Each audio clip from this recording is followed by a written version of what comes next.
Dikhianati Australia, Menlu Prancis terbang ke Indonesia, temui Prabowo, siapkan 36 jet tempur Rafale.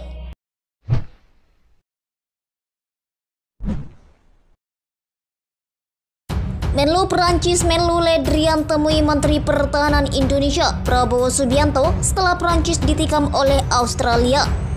Prancis berusaha mempererat hubungannya di kawasan Indo-Pasifik.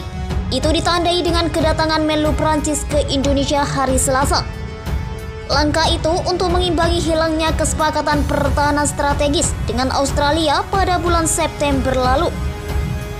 Paris menuduh sekutunya itu menikamnya dari belakang ketika Australia memilih kapal selam bertenaga nuklir yang akan dibangun dengan teknologi Amerika Serikat dan Inggris daripada program kapal selam Prancis bernilai multi-miliar dolar seperti yang telah disepakati sebelumnya.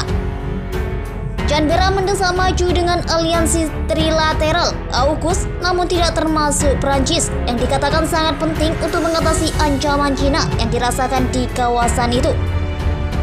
Kemitraan Prancis dengan Australia sejak tahun 2016 dianggap sebagai landasan kebijakan Indo-Pasifik, dan sejak kehilangan kesepakatan tersebut, Paris gencar memperkuat hubungannya di kawasan melalui pertemuan tingkat tinggi dengan negara-negara mulai dari Jepang hingga India dan Vietnam. Perjalanan ini adalah tentang menegaskan kembali komitmen Prancis terhadap Indo-Pasifik dan untuk mengintensifkan hubungan dengan Indonesia, ujar seorang sumber diplomatik Prancis kepada wartawan dalam briefing menjelang kunjungan 2 hari Menlu Prancis Le Drian. Kunci untuk mengembangkan hubungan itu adalah dengan membangun kerjasama militer yang lebih erat.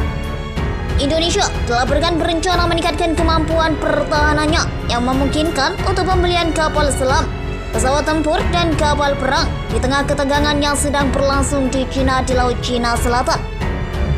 Beberapa bulan terakhir, Prancis dilaporkan tengah berunding dengan Jakarta untuk penjualan 36 jet tempur Rafale dan sudah menandatangani letter of intent bulan Juni lalu. Meskipun para pejabat memperkirakan kesepakatan tidak akan disepakati sebelum akhir tahun karena masalah pembiayaan. Prancis mengandalkan hubungan Indo-Pasifik lainnya, termasuk Indonesia, dalam arti untuk mengimbangi kehilangan Australia, ujar seorang diplomat Indo-Pasifik. Menyoroti betapa marahnya Prancis terhadap Canberra, sebuah video berdurasi 2 menit yang mengumumkan perjalanan Le Drian ke Indonesia menguraikan strategi Indo-Pasifiknya. Dalam video tersebut, Le Drian menyebut banyak negara kawasan dengan pengecualian Australia.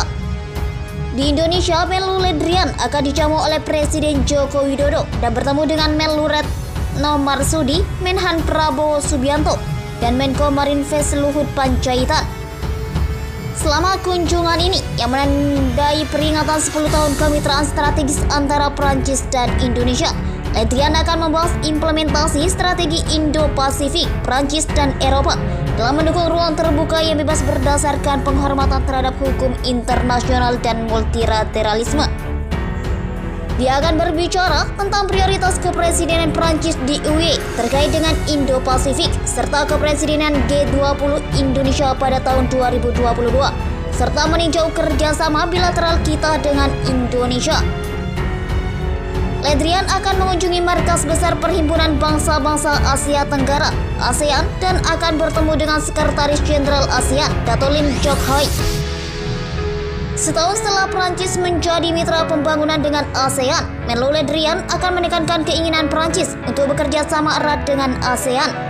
Menlu Le Drian juga akan berbicara di Pusat Studi Strategis dan Internasional GSIS Jakarta, salah satu think tank utama Indonesia, di mana ia akan mempresentasikan strategi Indo-Pasifik Prancis dan ambisi Prancis untuk kepresidenan Uni Eropa Prancis selama hal itu.